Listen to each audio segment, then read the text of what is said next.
Hello दोस्तों, आप सभी का स्वागत है मेरे यूट्यूब चैनल में। आज की कहानी है तुम मेरा जुनून हो, भाग 1। मैरिज ब्यूरो के सामने एक लड़की दुल्हन के जोड़े में खड़ी थी। उसने लाइट पिंक कलर का नेट वाला लहंगा पहन रखा था। होठों पर लाल लिपस्टिक, माथे पर छोटी सी बिंदी और बाल सलीके से जूड़े में बंधे हुए थे। वह बार बार अपनी कलाई में बंधी घड़ी को देख रही थी, जैसे किसी अहम पल का इंतजार कर रही हो। तभी उसे एडवोकेट की आवाज़ सुनाई दी, जो उसी के पास आकर थोड़ा गुस्से से बोला, मैडम, आपको आज शादी करनी है या नहीं? इस पर वो लड़की बोली, जी करनी है ना। उस लड़की की बात सुनकर एडवोकेट गुस्से से झल्लाते हुए बोला, मैडम, आपको ब्यूरो में 2 घंटे पहले जाना था। खैर, अगर आप 5 मिनट के अंदर ये शादी नहीं करेंगी तो फिर ये शादी आज तो नहीं हो पाएगी। एडवोकेट के मुंह से इतना सुनने के बाद वो लड़की झल्लाकर बोली, आप क्या चाहते हैं, मैं आपसे कर लूँ शादी? अरे शादी के लिए दूल्हा चाहिए होता है। आपको दिखाई दे रहा है यहाँ कोई मेरा दूल्हा? लड़की भड़क गई। इस पर वो एडवोकेट थोड़ा शांत होते हुए बोला, अरे मैडम, मैं तो बस ये कह रहा था। अभी वो कुछ बोलता उससे पहले ही वहाँ ब्यूरो के बाहर एक लग्जरी कार आकर खड़ी हो गई। उस लड़की की निगाहें उस कार की तरफ मुड़ गई। उस लग्जरी कार को देखने से ही लग रहा था कि ये कोई आम आदमी की कार नहीं हो सकती। तभी कार के आगे का दरवाज़ा खुला और एक आदमी कार से बाहर निकला। उस लड़की ने देखा, उसके सामने एक हैंडसम और चार्मिंग आदमी खड़ा था, लेकिन अगले ही पल वो हैंडसम आदमी कार के पिछले दरवाजे की तरफ बढ़ा और उसने कार का दरवाज़ा खोल दिया और फिर खड़ा हो गया। कार के पिछले दरवाजे के खुलते ही एक लड़का बाहर निकला। उस लड़की ने देखा, उस लड़के ने रेड कलर का 3 पीस सूट पहना हुआ था।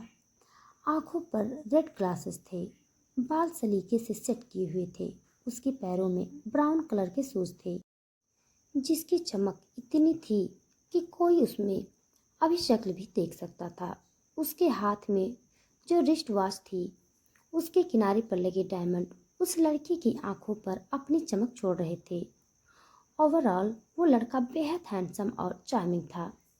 वह कार से बाहर निकला और चलते हुए उस लड़की की तरफ आने लगा। जब उस दुल्हन बनी लड़की ने अपनी तरफ आते हुए देखा तो थोड़ा सा नर्वस हो गई। हालांकि उसने खुद को शांत रखा। तभी वो लड़का उसके सामने आकर खड़ा हो गया और अपने गॉगल्स को उतारते हुए उस लड़की से पूछा, miss Sana Gupta? Yes, I am, उस लड़की ने कहा, जिसका नाम सना था। उस लड़के ने अपने गॉगल्स को हटाकर उस सना को ऊपर से नीचे तक गौर से देखा और फिर उसने बोला, come on, I am ready for marriage. उस लड़के ने अपनी बात पूरी की और मैरिज ब्यूरो के अंदर जाने लगा, लेकिन सना वहीं रुकी हुई थी और उसने उस लड़के को रोकते हुए बोला, एक्सक्यूज मी। सना की आवाज़ ने उस लड़के के ध्यान को अपनी ओर आकर्षित किया। वो लड़का रुक गया और उसने पलटकर सना की तरफ देखा और वापस चलकर सना के पास आ गया। उसने रूडली सना की तरफ देखते हुए पूछा, what happened? Don't you want to get married? नहीं, ऐसी बात नहीं है। बात बस इतनी सी है कि मैं शादी से पहले अपने होने वाले पति का नाम जानना चाहती हूँ। सना ने सिंपली जवाब दिया, oh, I am sorry, I am Karim Kapoor. उस लड़के ने अपनी सीधी सी आवाज़ में बोला। फिर उसने सना की तरफ देखा और बोला, देन गो नाउ। यस, सना ने सर हाँ में हिला दिया। जल्दी ही मैरिज रजिस्ट्रार के सामने उन दोनों ने अपनी शादी रजिस्टर कर दी। करीम के साथ उसका पीए रिहान ओबराय था। उसने सना और करीम दोनों को फूलों की जयमाला दी। करीम ने बड़ी एलिगेंटली वो जयमाला सना के गले में डाली और फिर सना ने भी करीम के गले में माला पहना दी। Congratulations, now you are my wife. Karim ने सना की तरफ अपनी शादी का सर्टिफिकेट बढ़ाते हुए बोला। सना ने करीम की तरफ पलकें उठाकर देखा। उसके सामने जो लड़का था वो अब उसका कानूनी पति था। करीम की बात सुनकर सना हल्के से मुस्कुरा दी। दोनों मैरिज ब्यूरो से बाहर आ गए। बाहर आते ही विहान करीम से बोला, सर, फोटोग्राफर आ चुका है। करीम ने उसकी बात सुनी और सर हिलाया। उसने सना के साथ बाहर आने के बाद कुछ फोटोज एक साथ क्लिक करवाई और फिर अपनी कार की तरफ चला गया। सना अपने हाथ में लिए शादी के सर्टिफिकेट को ही देखे जा रही थी। वो इस बात का यकीन करना चाहती थी कि क्या सच में उसने शादी कर ली है। सना अभी ये सोच ही रही थी कि तभी उसे कार के हॉर्न की आवाज़ सुनाई दी। उसने देखा उसका नया नया पति करीम कपूर उसके सामने कार में था, जिसे वो खुद ड्राइव कर रहा था। करीम ने अपनी बगल की सीट पर थपथपाते हुए सना को बैठने का इशारा किया। सना ने उसे देखा और जाकर उसकी कार में बैठ गई। करीम ने कार स्टार्ट की और ड्राइव करने लगा। सना चुप थी और सामने रोड की तरफ देख रही थी। कुछ देर की खामोशी के बाद करीम ने बात शुरू करते हुए पूछा, तो मैं तुम्हें कहाँ ड्रॉप कर सकता हूँ? उसके सिंपल से सवाल का जवाब सना ने छोटे से शब्द में दिया, सामने बस स्टॉप पर रुको, मैं वहाँ से टैक्सी कर लूँगी। ओके, करीम ने कहा और सीधा देखते हुए ड्राइव करने लगा। तुम्हें ये शादी का सर्टिफिकेट क्यों चाहिए था? कुछ देर की खामोशी के बाद करीम ने सवाल किया। हम बात ऐसी है कि मैं ये शादी का सर्टिफिकेट अपनी बहन और अपने मंगेतर के मुंह पर मारना चाहती हूँ। सना ने सीरियस होकर जवाब दिया। लेकिन करीम ने देखा ये बोलते हुए सना की आंखों का एक कोना भीग गया था। करीम को सना की शादी करने की वजह कुछ कुछ समझ आने लगी थी। तभी सना ने उसकी तरफ देखा और उससे सवाल किया, वैसे क्या मैं जान सकती हूँ कि तुमने मुझसे शादी क्यों की? क्या तुम्हें इस बात का पछतावा नहीं कि तुम मुझसे अच्छी लड़की डिजर्व करते हो? करीम मुस्कुराने लगा, फिर लापरवाही से बोला, मुझे बस आज ही शादी करनी थी। ओह अच्छा, तो क्या तुम्हारी कोई गर्लफ्रेंड नहीं है? सना ने करीम से पूछा। करीम ने बिना किसी भाव के जवाब दिया, बेशक मेरी एक गर्लफ्रेंड है, उसका नाम अनाया रावत है। ओह, एक रावत? क्या ये वही रावत फैमिली है जिसका बिजनेस ऑल इंडिया में टॉप 20 में है? सना ने हैरानी से अपनी आंखों को बड़ा करते हुए पूछा, या ऑफ कोर्स, तुम्हें क्या लगता है मेरी गर्लफ्रेंड कोई भी लड़की बन सकती है? करीम ने अपनी आंखें सिकोड़ ली। सना जल्दी से बोली, बेशक नहीं, कपूर खानदान को कौन नहीं जानता। देश में हमेशा से नंबर 1 में रहे हैं और ग्लोबली भी कपूर परिवार का काफ़ी नाम है। इस बारे में सब जानते हैं। लगता है तुमने मुझसे शादी करने से पहले काफ़ी कुछ जानकारी इकट्ठा कर ली है। करीम ने कार को बाएं साइड मोड़ते हुए कहा। सना ने हल्की स्माइल के साथ कहा, हाँ, मुझे नहीं लगता कि अपने होने वाले पति के बारे में जानकारी लेना बुरा है। Not bad, I like your attitude, Karim ने अपनी भौहों को सिकोड़ते हुए कहा। फिर उसने कार रोक दी। सना ने देखा सामने बस स्टॉप आ गया था। सना ने अपने हाथ में लिए सर्टिफिकेट को संभाला और कार से उतरने लगी। तभी सना ने उससे कहा, तुम्हें हमारी शादी की शर्तें याद तो है? हाँ, तुम उसकी चिंता मत करो, मुझे सब याद है। मैं किसी को भी नहीं बताऊंगी कि मेरा पति कौन है, और तुम भी अपने परिवार के अलावा किसी को भी नहीं बताओगे कि मैं तुम्हारी पत्नी हूँ। हाँ, गुड। करीम भाव शून्य रहा। फिर उसने कहा, देखो, मैं एक चीज़ क्लियर कर देना चाहता हूँ।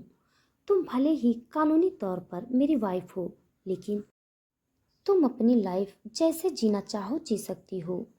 बॉयफ्रेंड के साथ घूम सकती हो और एंजॉय कर सकती हो। बेशक, वैसे तुम चाहो तो तुम भी अपनी गर्लफ्रेंड अनाया के साथ एंजॉय कर सकते हो, मुझे कोई परेशानी नहीं होगी।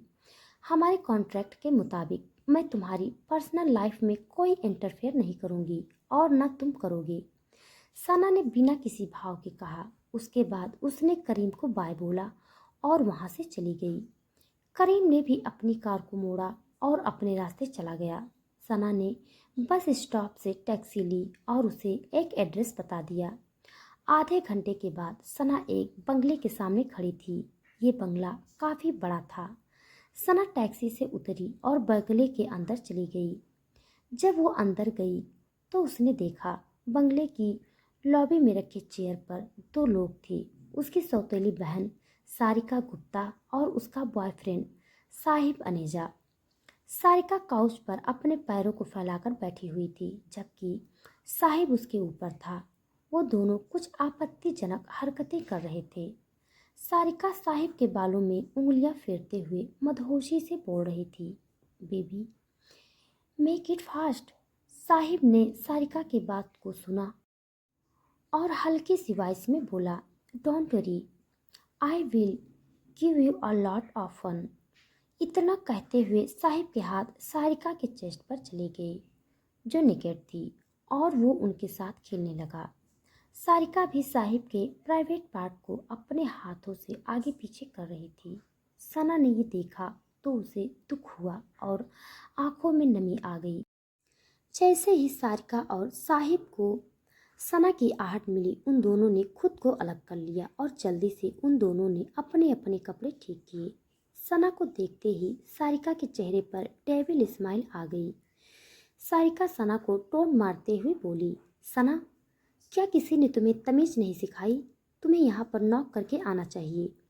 अपनी सौतेली बहन की बात को सुनकर सना ने उससे बोला, मैं तो हूँ ही बदतमीज, लेकिन लगता है सौतेली माँ ने तुम्हें तमीज नहीं सिखाई और न तुम्हें ये बताया कि किसी दूसरों के मंगेतर की रखैल नहीं बना करते। सना के जवाब ने सारिका को गुस्सा दिला दिया। वो गुस्से से तिलमिलाकर बोली, मैं देख रही हूँ सना, जब से तुम्हारी शादी टूटी है तुम्हारे पंख निकल आए हैं। तुम बहुत उड़ने लगी हो। हाँ, तुम बिल्कुल सही कह रही हो सारिका। पीछे से आवाज आई। सारिका और सना के साथ साहिब ने भी पलट कर देखा। घर के अंदर से एक अधेड़ उम्र की औरत आ रही थी। वो देखने में काफ़ी स्टाइलिश लग रही थी। सारिका उस औरत को देखकर मुस्कुरा दी। सारिका बोली, मॉम, देखो ना, ये लड़की मुझे साहिब की रखैल बोल रही है। सारिका की मॉम, जिसका नाम भारती गुप्ता था, जिसे पैसों से और अयाशी करने से बहुत प्यार था, उसने सना को गुस्से से देखा। भारती चलकर सना के पास आई और बोली, सना, तुम दिन प्रतिदिन काफ़ी बदतमीज होती जा रही हो। अगर तुम्हें इस घर में रहना है तो तुम्हें ये भूलना होगा कि साहिब तुम्हारा मंगेतर था।